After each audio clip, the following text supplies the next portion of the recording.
You're serious about this? Oh, I'm dead serious.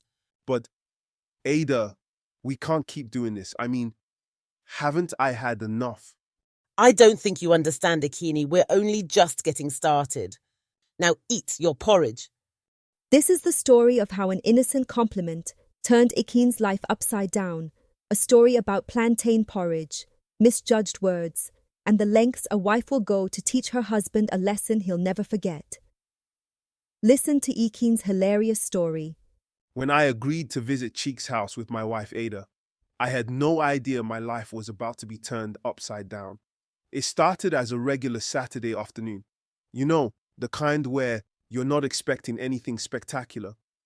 But that day, something extraordinary happened, and it all started with a bowl of porridge. After the usual greetings, catching up, and laughter, Chike's wife, Ifeoma, brought out food. Now, when I say food, I don't mean your regular, everyday meal. I mean something that looked like it had been cooked by the gods themselves and delivered from the heavens by angels on golden trays. It was plantain porridge. The aroma hit me first. I took one sniff and thought I'd been transported to another dimension. The steam rising from the bowl, the perfect blend of palm oil, vegetables, and chunks of ripe plantain. It was glorious. I could almost hear a choir of angels singing in the background. Wow, Ifeoma, this porridge smells amazing. Ada gave me a look, the kind of look only wives can give. The one that says, Mr. Man, remember you're married. but I was too far gone. My taste buds were already imagining the first spoonful. When I took a bite, it was heaven. Absolute heaven. I don't know what kind of magic Ifeoma used in that kitchen, but I felt like I'd never tasted anything so perfect in my life. I couldn't help myself. Chike, you're so lucky. Ifeoma is a genius. This is the best porridge I've ever tasted. For the next 20 minutes, I went on and on about how incredible the porridge was, how Chike was lucky to have such a wonderful cook for a wife, and how Ifeoma should teach Hada a few tricks. Ifeoma beamed. I know, she's the best. Meanwhile, Hada sat silently, smiling in that tight-lipped way that made me feel like something was wrong. But I was too distracted by the porridge to pay much attention. Hada didn't say a word about it on the way home, and I, the fool that I am, assumed she was just as happy as I was about the food. The next morning, Hada woke up unusually early. I could hear the clanging of pots and pans in the kitchen, and the smell of palm oil wafted through the house. My stomach rumbled in anticipation. I figured she was making something special for breakfast. When I walked into the dining room, there it was a huge, steaming bowl of plantain porridge. My heart skipped a beat, but not in a good way. You see, I'd just had porridge the day before, and even though I'd praised Ifeoma's porridge to the high heavens, I wasn't exactly craving more of it so soon. Ah, plantain porridge. Thanks, Hada, I said, trying to sound enthusiastic. She smiled sweetly. I thought you'd like it. You seemed to really enjoy it at Chika's house yesterday. I blinked. Was that a hint of sarcasm in her voice? No, I was imagining things. I sat down, took a spoonful, and ate quietly. It was good, no doubt, but I was still full from the day before.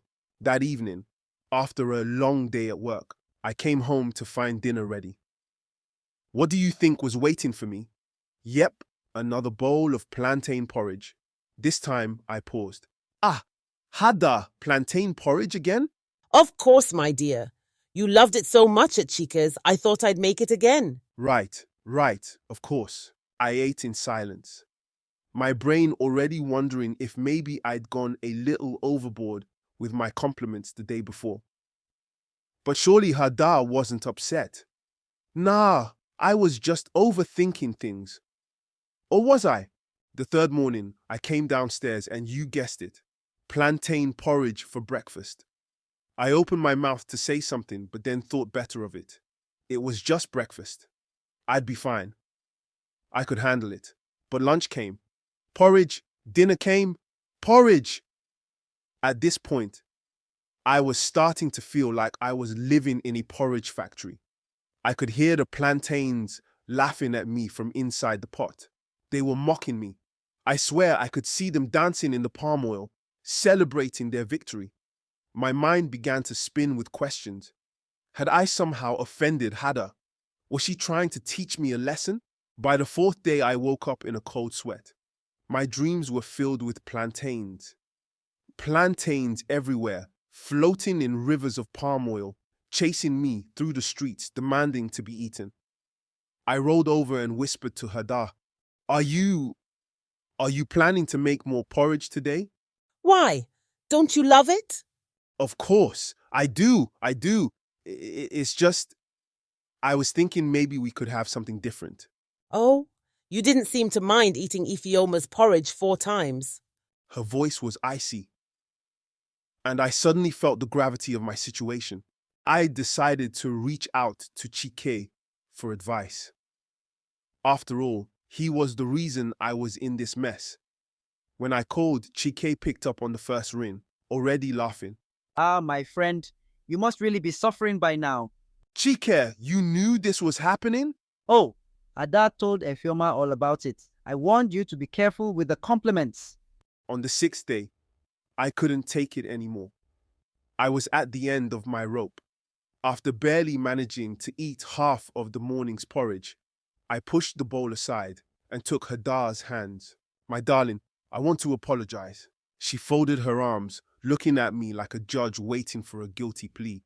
I'm sorry. I shouldn't have gone on about Ifeoma's cooking like that. Your food is amazing. You're the best cook I know, and I don't know what I was thinking. I was blinded by temporary madness. Please, no more porridge. No more porridge? Please, I beg you. I will never mention Ifeoma's porridge again. She stared at me for a long time, and I could see the wheels turning in her mind. Then slowly she smiled. All right, no more porridge. That evening, I came home to a beautiful plate of jollof rice. The sight brought tears to my eyes. You're the best, Hada! I know, and don't you forget it. As I dug into my food, I couldn't help but think back to the events of the past few days. Lesson learned. Never, ever praise another woman's cooking in front of your wife. It's a dangerous game, my friend. A very dangerous game. And that, dear viewers, was how Ekene found himself in the porridge predicament of a lifetime. If you enjoyed this story, don't forget to like, subscribe, and stay tuned for the next one. Until then, remember, choose your words wisely, or you might end up eating them, one bowl at a time.